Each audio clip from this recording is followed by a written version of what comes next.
They will reveal their brands, right? They represent some really, really powerful brands. And she's the only lady on my panel, so I have to be nice to her. Next is Mr. Tenu, one of my party brothers. We've been supporting the social ecosystem with capital.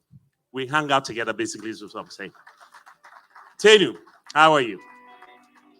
And I have Abdul, who's also going to join me off stage to discuss how to create the enabling environment for digital finance. It's going to be interesting. And then there's one more person, right? If you know yourself, please join me here. Darryl, where are you, Mr. Mawutor? My very good friend. It's going to be exciting. So, digital finance is what basically controls the economy, right? You heard ECG, they talked about how much money they've made. They've not revealed the number.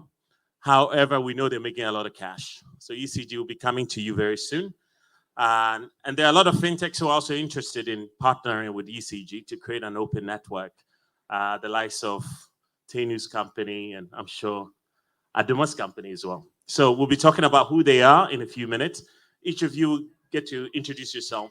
But basically, the digital finance ecosystem is growing. As you can see from what GSMA said, 1.1 trillion of Ghana cedi has been moving around in our ecosystem. That's a lot of cash, right? Now, that is being done by some key partners in the network. And in the back end, ATC, American Towers, has been facilitating mobile networks to do its job. But at the front end, they are partners, they are tech companies, they are startups who are doing all of this work. There are also regulators who are pushing, and BOG has done a great job in trying to organize our financial system. Africa is now a common marketplace. So if you're an innovator and you're building tech, you're no longer looking at tech for just your country. You're looking at how tech can advance beyond the borders of Ghana, right? Because we have the AFCFTA, which is helping us to advance technology and a common trading area. So that's also happening in the last 2 years. We've seen a lot of movement in that area. What it means is there's a lot of complexity in digital finance. If you move from Ghana to Nigeria, whatever you've built, the regulatory framework does not apply. If you move from Nigeria to Kenya, the regulatory standards are also different. The central bank systems are different. The telco terms and conditions and billing is different. The ECG equivalent over there is different. So digital finance needs some level of uniformity. It needs some element of standardization across borders. We're not going to discuss that. But we're going to talk about what do we need to scale beyond borders. Yes, internet penetration has really increased, right? We're talking about, I have some numbers. I don't want to give you all the facts and figures right now, but we're about 70% penetration, which means the 30% left, which are the informal sector, they also need finance. They need to pay their bills. They need to save. They need to protect their young ones. And you cannot do that if Accra, or if Ghana is just Accra, Tema, Nungwa, and East Legon for you, right? Innovation has to go to the farthest places in our country. I have companies in Ghana who are supporting telecom expansions in villages. Now, how can fintechs, and then we have the Apex Bank, which is the rural bank network, providing technology. Perhaps they too can provide digital finance to these regions. So what we're going to be discussing is really what are the pillars that we need to bring about to expand this network. We need capital, right? We need regulatory harmony. We also need innovation, and we need collaboration. So please join me. Let's have a fruitful conversation.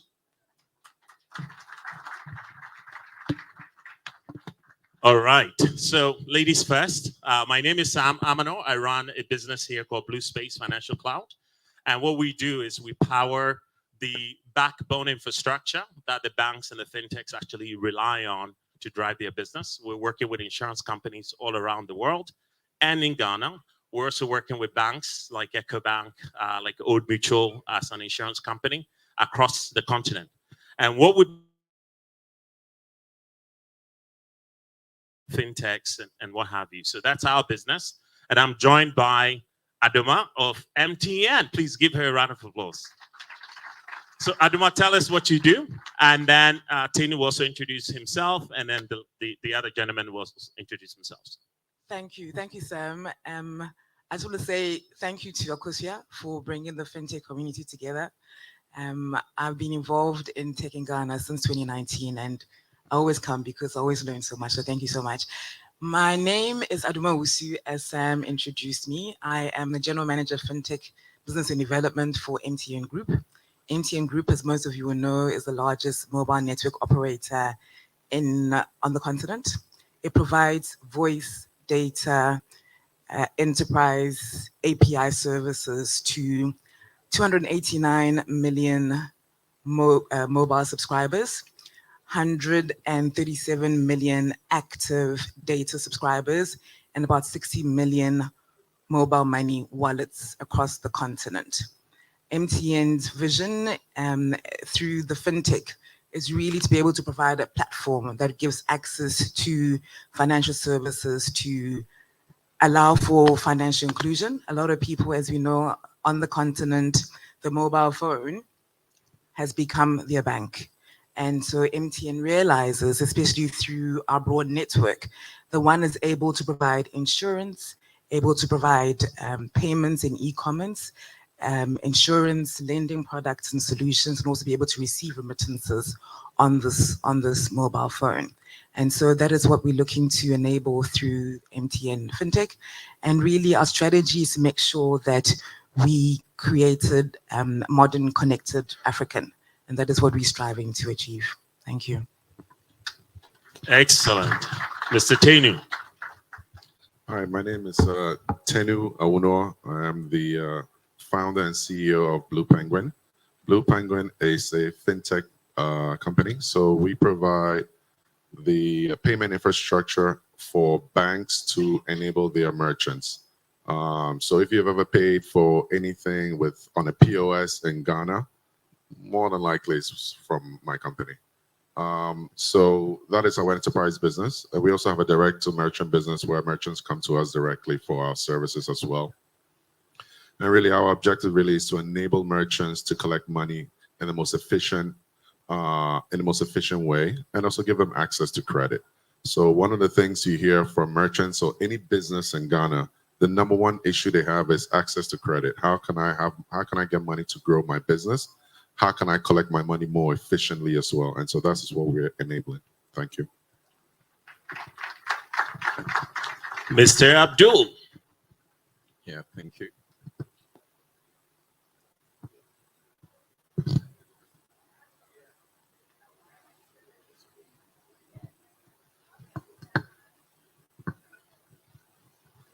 Okay. Good morning, everyone. It's really a pleasure to be here. This is my second time. Interestingly, last year I was Abdul, which company are you with? Okay. So my name is Abdul-Jaleel from Affinity Ghana, CEO of Affinity Ghana. Essentially at Affinity Ghana, we're building a tech-enabled financial services company that is focused on including the financially excluded through technology. So at the moment, we've built a platform, an agency platform that we've onboarded 13,000 customers in the informal sector, and essentially trying to get them their first bank account or a bank account through which they can transact and have access to credit. So we'll provide credit to B2B as well for just to ensure that they grow their businesses. Now, what is important for us at Affinity is to be able to provide affordable financial services, particularly affordable credit to MSMEs. And what we're trying to really solve is the tenor of that credit. Because we've seen that in the market, there's a lot of focus on financing MSMEs. However, a lot of the players is more short-term.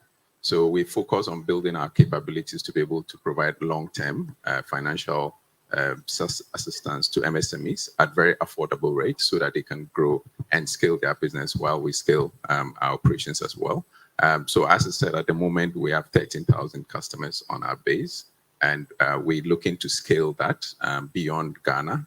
So we're building a platform that we can easily scale. And some of the points you made around the harmonization of regulation is a big concern because for us, it is something that we look to do. And whatever we are building here, we are looking at how to make sure that when we pack to go to the next country, we're able to kind of plug and play, even with all the challenges. So it's something that we're looking to do. But at the moment, we kind of focus on building that in Ghana and serving the informal sector. A majority of our base are women, which we continue to drive, and to use data to find out why we can even lend more to women. And that's really one of our big focus as well. Thank you. Could women date because the men are the ones working all the time, right? Or women are working as well. Anyway, we'll come back to that. I have a question for you. Mr. Darryl. Hi, good to meet you. My name is Darryl Koku Mawutor Abraham, a Medina boy and a Finance President boy.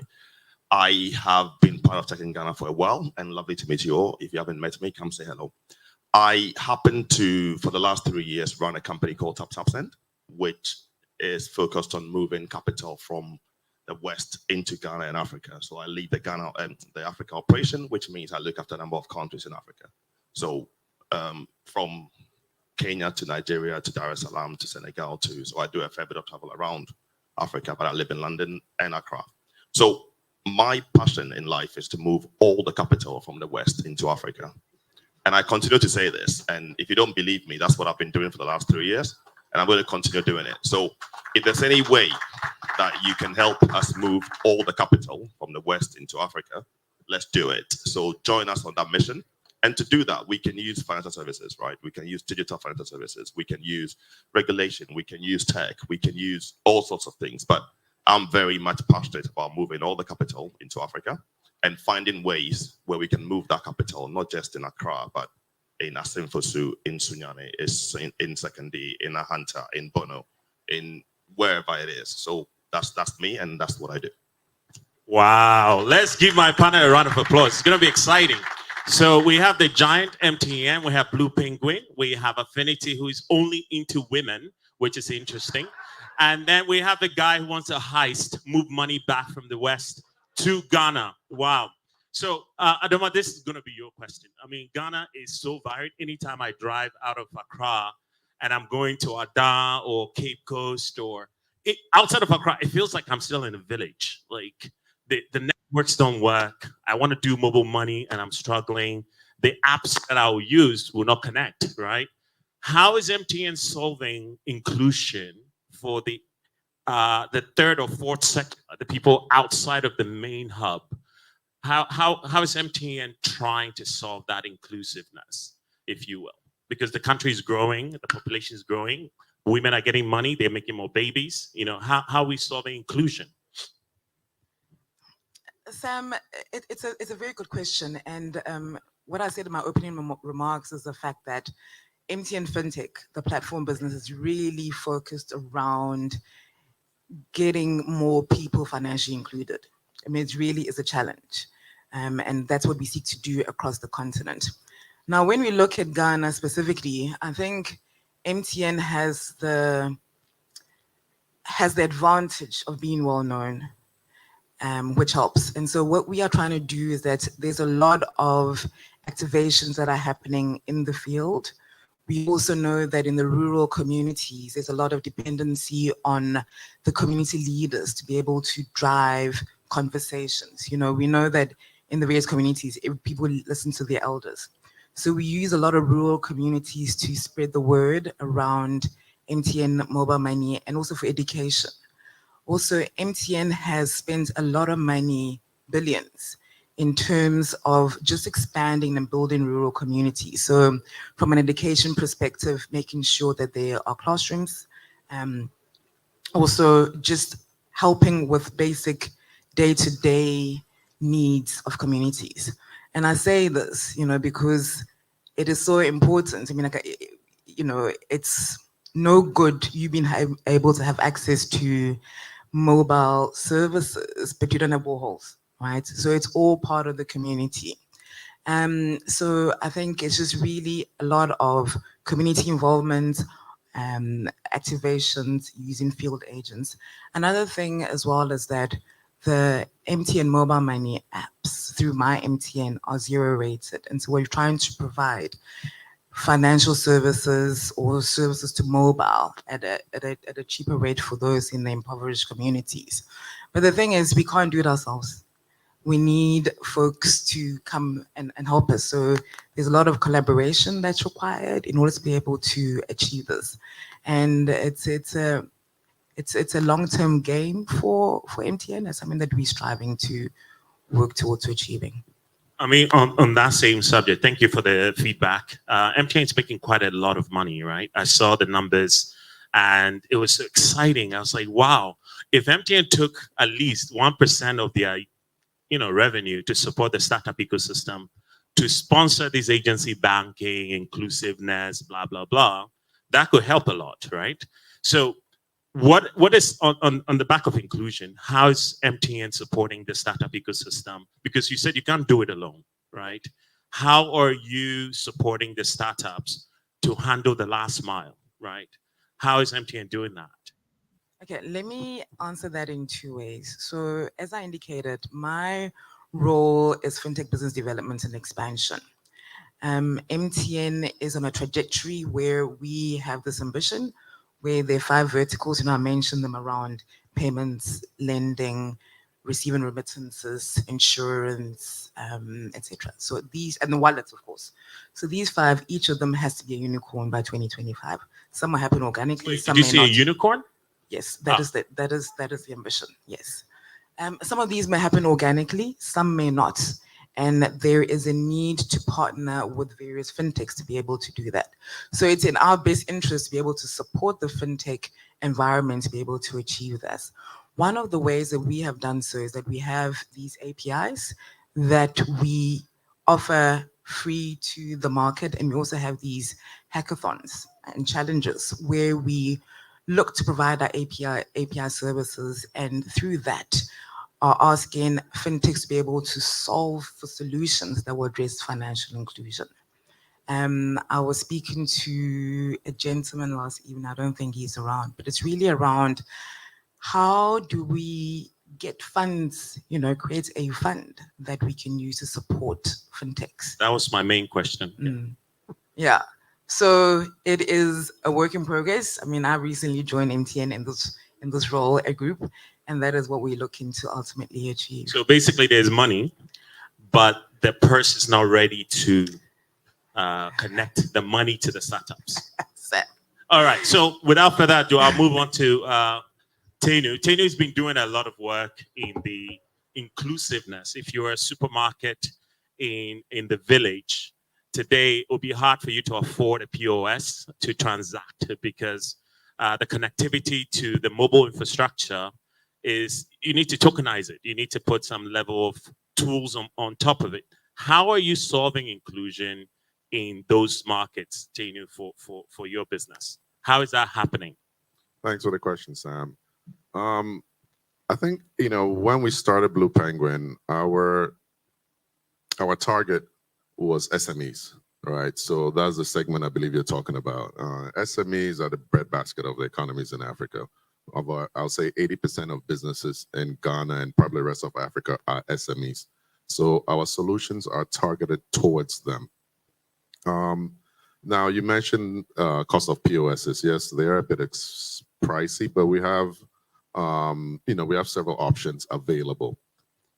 Beyond POSs, we also offer QR for most of these SMEs. So you notice a lot of our merchants or vendors don't necessarily use POS. They might use either a USSD or QR to receive payments. So the actual business owner themselves doesn't actually need data. The customer might, but the business owner does not need it. We also provide them with payment links. So a lot of these businesses have customers outside of Ghana. We've started to discover, right? So they might have, and I think you mentioned something about cross-border payments. So we notice a lot of our merchants. So if you go to a place like Makola, for instance, where we have several merchants there, one thing we discovered was that a lot of these traders, a lot of their customers actually come from Burkina Faso, Ivory Coast, Mali, and what they typically do is that they carry a ton of cash with them. All right, so they'll carry cash crossing borders, coming to Ghana to pay. Now, you can imagine all the security risks associated with doing something like that. So what we've provided for them was a payment link where they just send a link to these guys that can make payments before they come. So a lot of these traders now are able to receive their funds straight into their account. The guy comes in and just picks up the goods and leaves. So these are some of the services we're making available to these guys. One of the things that we've also done is also around the areas of fees. We've made the fees quite flexible. So for a merchant, is able to structure the fee, and divide in any ratio they choose, whether, merchant pays a certain portion of it, customer pays a certain portion of it.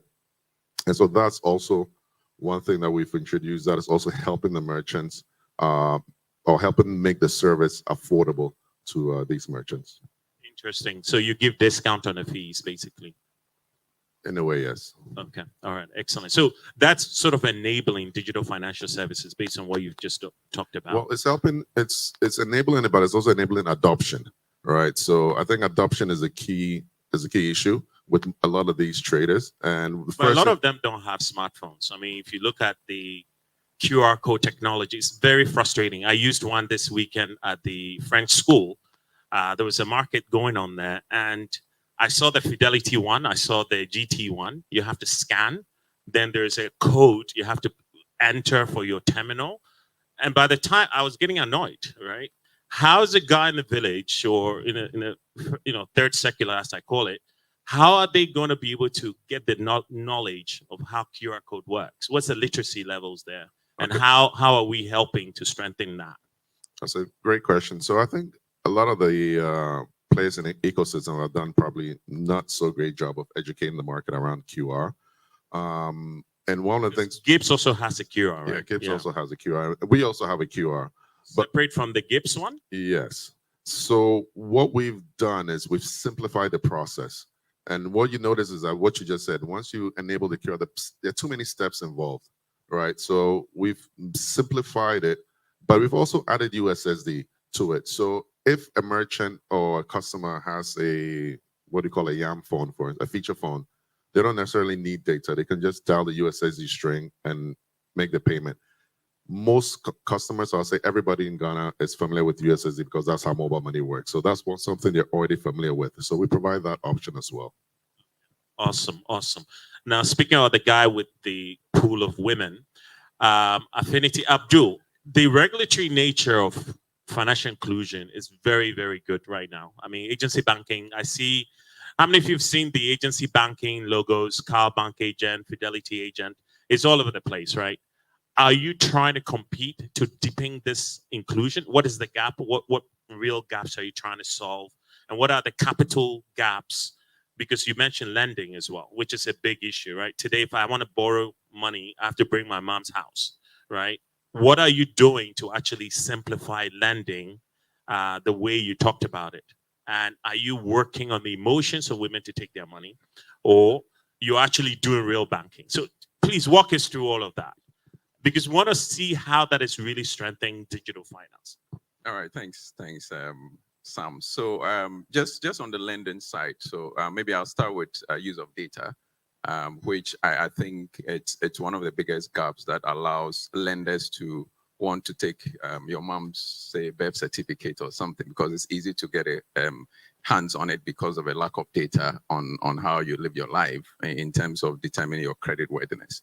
So the ability to determine how creditworthy somebody is or a business is pretty a challenge here as opposed to other developed markets. There's been incredible progress, I must say, with GPS codes, with the Ghana card and so on. But there's still a long way to go with the credit bureau, reference bureau available. But we still have a long way to go. But because there's a lot more data points that can determine the creditworthiness of an individual.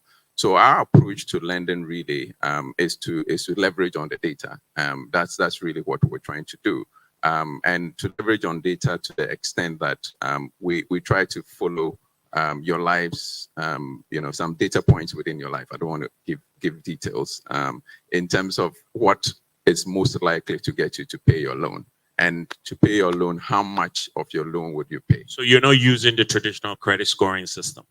We are using, because I think at the end of the day, the foundation is a traditional credit system. Okay. That's very fundamental. I think there are some who probably don't use it, but we kind of use it and underpin underpinning our credit model is the traditional. But over and above that, it's a lot of data as well. MTN has a lot of data. Are you using their scoring engine as well? Interestingly, we are actually in a conversation with MTN because at the end of the day, I think it's the environment, is the ecosystem that has to come together to improve the availability of data and how data moves across quite easily. The good thing, and we are seeing very encouraging signals from everybody that people are willing to share data.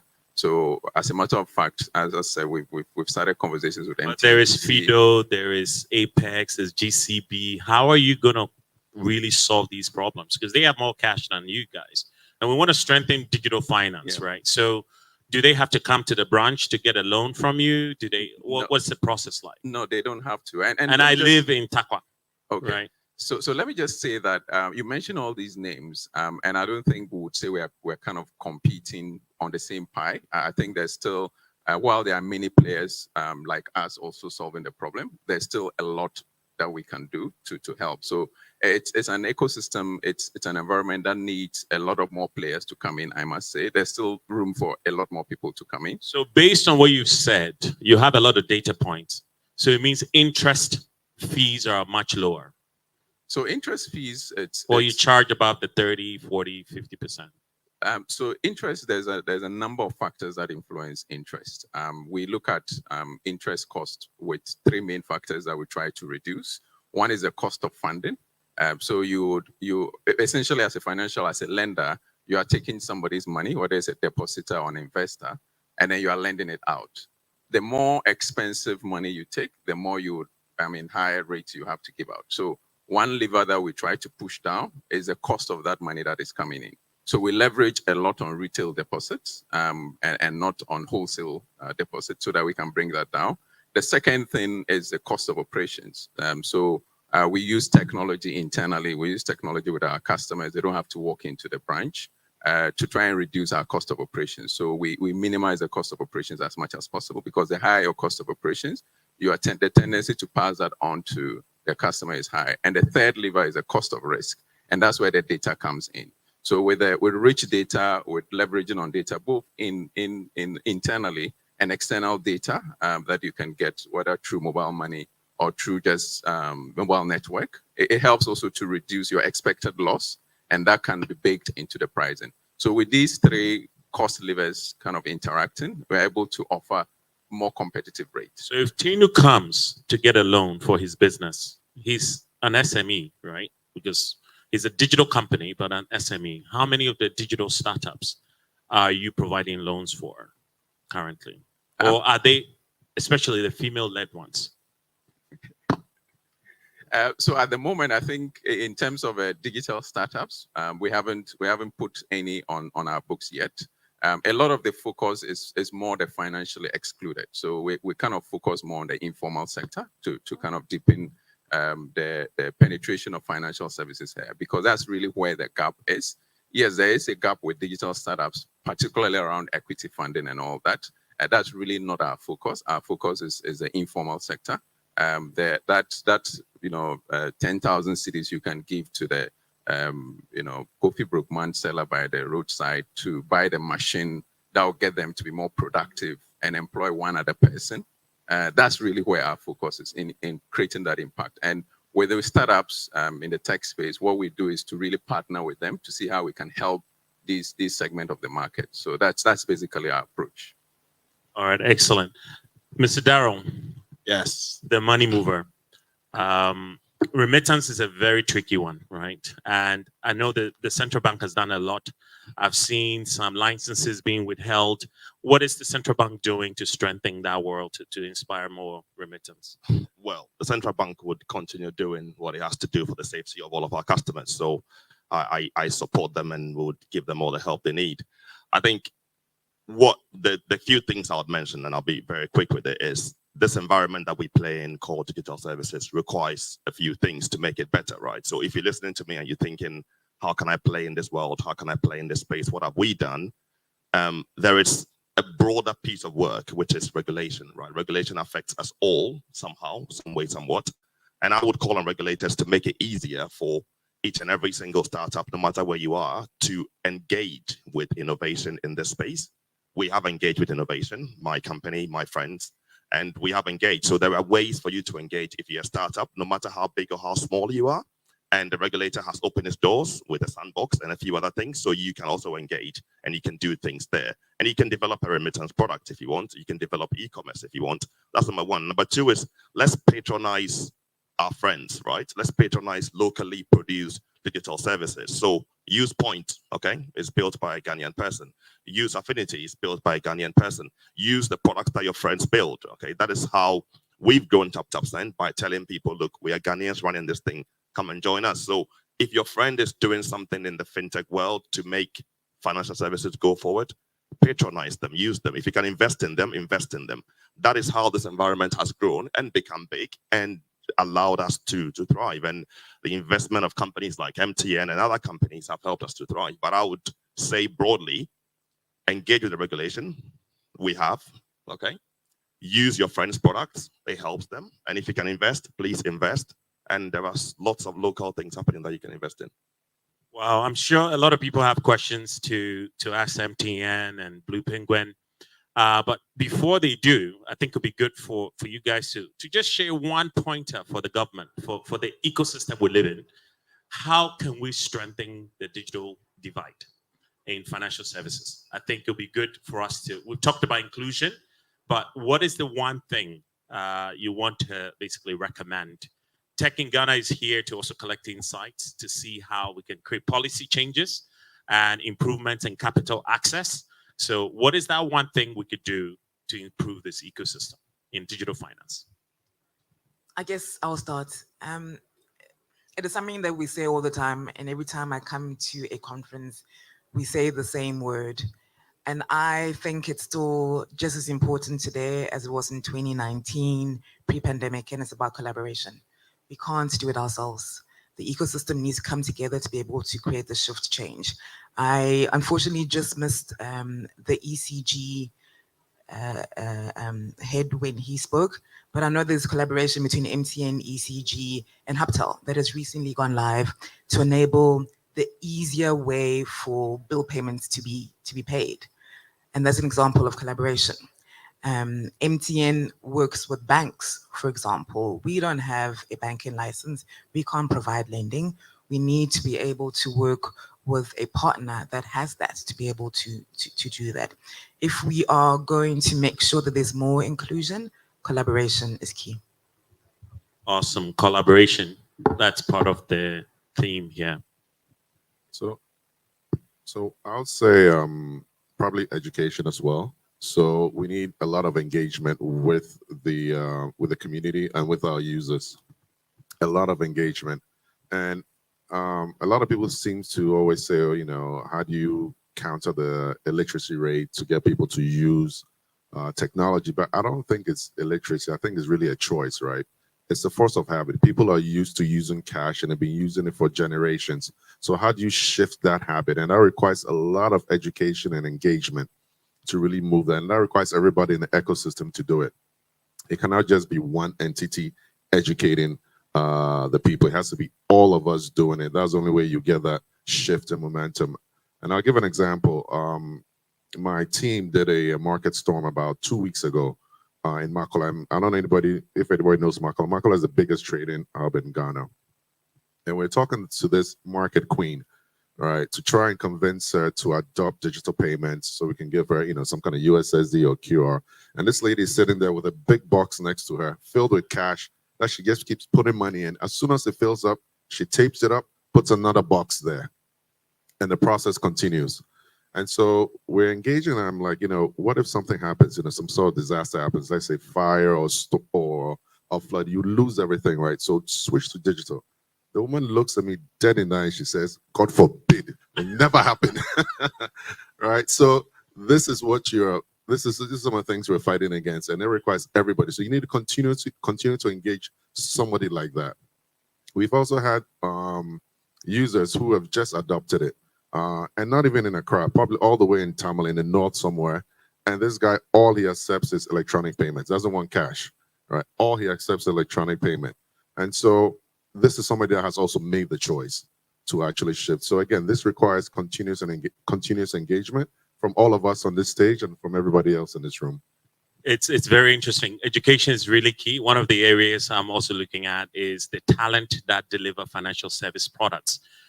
We've launched a program called FinSoft Fellows, basically to train those that basically got dumped from the banking storm. Basically rehire them, re-educate them to deliver financial products. So if you're hiring, we have a ton of engineers, a lot of knowledgeable people in financial services that we can position for you. So Abdul, one last thing. Yeah, I think for us at Affinity, the cost of delivering the financial services is very important. And whatever we do, we're looking at how do we reduce that cost. And I think if there's anything that from a policy to the players in the sector, it's about how we invest in infrastructure to be able to reduce that cost down. A very interesting observation, I mean, that I'm sure we've all observed is actually more expensive to do a digital payment than to do a cash payment. And for that matter, as much as you try to convince the market queen about the risks involved, in addition to that, our experience is that they also tell you, well, if I take the cash from the person, I just go and deposit in the bank, it doesn't cost me anything. But if I use digital financial services, I pay some money. So we're trying to get that adoption, but the cost of that is and it's understandable where we are now is still nascent. So there will be the cost element, but we need to speed up the infrastructure and work together, collaborate. That's the only way we can bring down the cost. And it's so interesting you said that, right? So working with banking, we found out there are about 5 banks that are running their own payment switching in Ghana, right? And we didn't understand why a bank has to own its own payment switch when you can have a shared platform and everybody can use, similar to how you have mobile money. Each telco is using their own mobile money infrastructure. So cost is going to be a key thing. And the gateway providers, people who are layering technology on top of the core system, you're also going to add margin, right? I mean, 1% and then e-levy and all the other charges. Darryl, we're still moving money. Any point you want to share with us to improve the sector? Well, I'll make 2 quick points and I'll make them very succinctly. That's a violation. 1 point. Okay, that's one we'll, point. We'll blend them into one. The environment has been great. The regulator has done a great job. And I would say the regulator should continue doing that by opening more doors to allow young ones, young companies, fresh ideas to fail and start and fail, right? So not everything that we come up with in our bedrooms would already have the regulation. So allow us to go out there and do things, okay? Even if it doesn't sound right, doesn't feel right as a regulator, as long as we're not stealing customers' money or breaking any laws, please allow us to go out there and fail. And that would allow all of us to keep innovating, right? That's a good thing. And I will call on the regulator to allow us to keep doing that. And then also we ourselves have to support each other as a community, right? So use somebody's product. I'll say again, Point is a good example. Ask somebody today, what do you do? That's enough, okay? It creates that kind of environment where we start to support each other.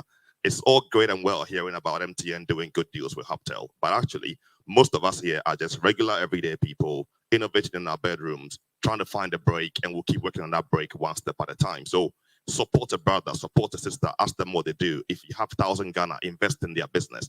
That's how we create this environment. That's how we enable this environment to keep growing, to bring more innovation, so that one day we can all dream of unicorns, okay? But for now, just keep supporting each other and allowing the regulation to allow us to fail and succeed first.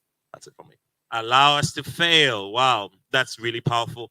Any questions in the crowd? We have questions for 2, but I hear it's 1.5. So join someone to ask the question. 1.5 question. I see 2 hands. Anyone else? Please come forward, maybe. Oh, okay, it's fine. You have microphones there. So. All right, go for it. Questions should be short, sweet, and direct. My question goes to MTN. That's it. Please speak up a little bit. So, if I'm not mistaken, MTN has been in existence in Ghana for 29 years now.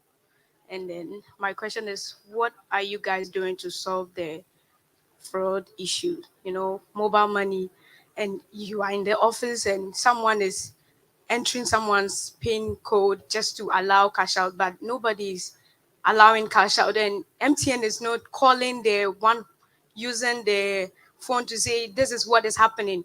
Do not enter the PIN code. And we've already realized the Question was really sweet. I love it.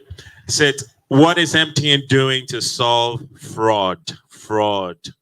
It's an innovative term used in Ghana, fraud. The next question. So this is for you. We'll ask the other questions and then we'll answer all of them together. Only 2 questions. So the last questions, short and sweet. Ladies and gentlemen of the panel, thank you for your insights. I was listening to what you said, and I appreciate you cut across the regulatory, the innovation, as well as the digital side of financial services. Now, my one question is, how are you anticipating the regulatory landscape changing, and how could that impact innovation as well as people coming into the digital financial spaces? Wow, that's a very, very, very good question. Maybe I could take that. I happen to be part of the Ghana FinTech Association, so I have some small information I could share with you. So 2 questions. First is fraud. So Adoma, you want to go first, or you want me to answer the gentleman's question? All right. So regulation is a factor of the dynamic nature, the entire world when it comes to financial services. So Central Bank of Ghana is basically regulating about 4 different sectors. You're talking about the large commercial banks. You're talking about fintechs and how they also connect with the commercial banks. You're talking about the savings and loans and microfinance institutions. And then you talk about basically the insurance sector and how they connect, because the insurance sector is also regulated by NIC, the National Insurance Commission. Now, that whole ecosystem is a silo box. So one thing I can assure you is that there will be a consolidation of regulatory harmony in Ghana in the next few years, right? Because there's no sense if you're a startup or an innovator and you build an insurtech product that connects to payments, you now have to go to BOG to get approvals for your product. Meanwhile, the insurance company, the insurance commission has already approved you, right? Because it's a product that is part of the regulatory network that has been approved. And it's a financial product as well. So there will be a little more harmony going forward in the next few years. The second bit is the cost of entering into financial services, right? I think Darryl was talking about allowing fintechs to fail or innovators to fail.